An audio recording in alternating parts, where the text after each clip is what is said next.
No, you're the best. Well, no, you're the best. You're the best because when you were in your prime, you were prime, you know? And you're the best too because you have a waist level viewfinder, so you're the best as well. You're the best.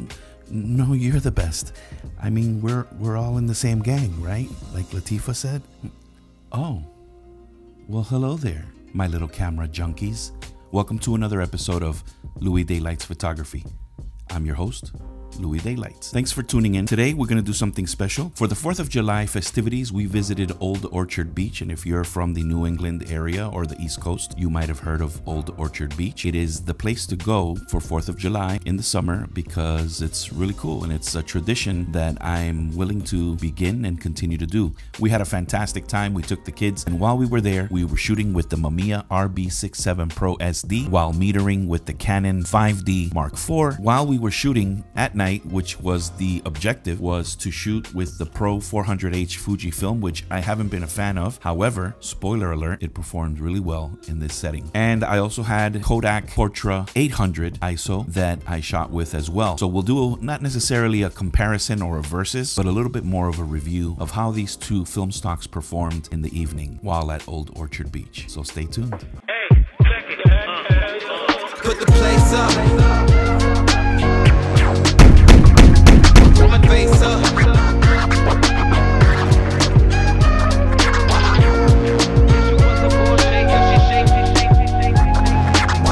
Why you doing all that? Thought you was my wife, but you slapped me in the back.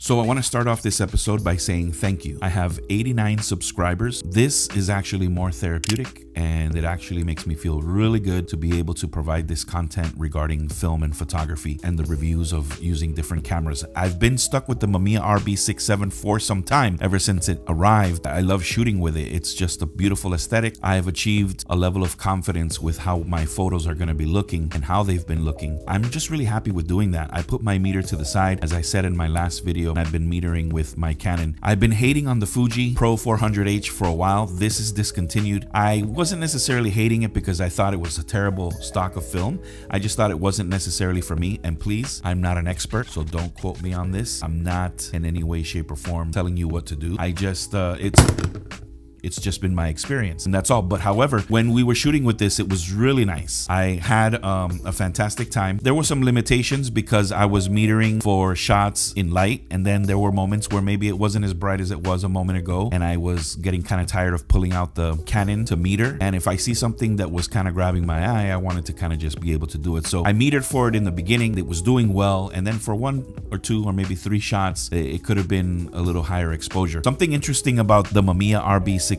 Pro SD is that it doesn't have a setting to set your ISO, which, whatever, not a big deal. Mechanically, it knows what it's doing. But when you're setting up your shot, putting in your numbers, how does it know if I'm shooting with 200 or 400 or 800 as I was doing that night? I don't know, but it knows. And so what you do is I meter for it as if it were being able to register 800, right? And I'll meter for it, and then I'll just crank it up as much as I can to get the shot, right? It's a 90mm lens. The f-stop can only go as low as 3.8 on this lens in particular. So you have some limitations, but you still can do plenty with it if there's lighting to some degree. But anyways, the Mamiya RB67 Pro SD is a lot of fun to shoot with. People were approaching me while I was out there shooting. Some guy came up to me and he said, "Oh, you're shooting medium format." And I said, "Yes, I am." And he said, "I appreciate you." And I said, "I appreciate you." I almost gave the guy a hug, but I wasn't sure if he was okay with that, so I opted away from the hug. But I wanted to. So this isn't a comparison in the sense where we're competing to see which film is better. I would say first off that the Portra 800 ISO Kodak film that I had definitely had the advantage because it was an 800 ISO film and we were shooting at night and with limited light. But the Fuji film 400 Pro 400H, which is discontinued by the way, I found that it performed really well, and I was metering for it at 400. I didn't try to,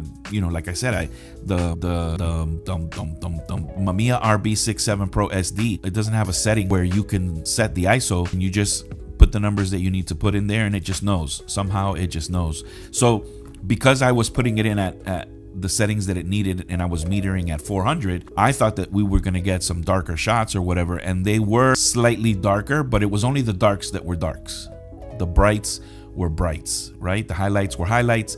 It performed really well. I thought that it did a great job. You know, I've been talking in my other videos about like the filter kind of vibe because it has like these different hues. I didn't necessarily see that too much here, and maybe it's because we were in low light situations. In any case, I'm going to show you how it went. So before we get started, man, I just want you guys to know that I appreciate those of you who have subscribed, but I'm grateful because this channel is, like I said, it's my self-love, it's my therapy, and it's really helping me along because I love sharing the shoots that I do and spending time with my family, and at the same time I feel like I'm archiving for my family. That's a beautiful thing. It's a win-win-win situation. So I'm really happy about that. Thank you for subscribing, and in fact right now, if you could just show me some love, I'm looking to get to 100 subscribers so that I can change the name from youtube.com/426H4BRTS-*#./.UK.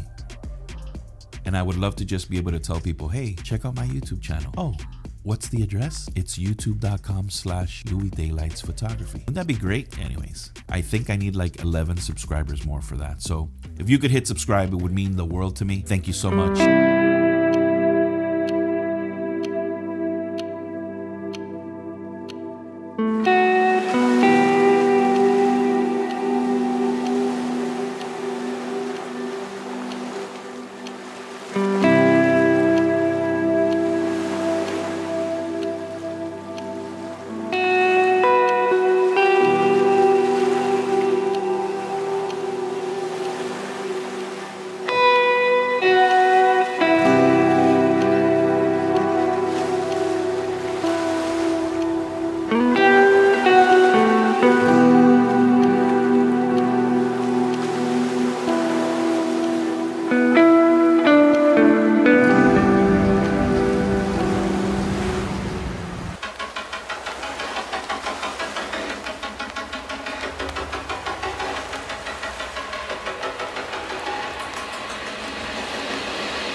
baby. Come around. Thanks. Come on, baby. Good job. Did you like it? Good job, Apash. Thank you.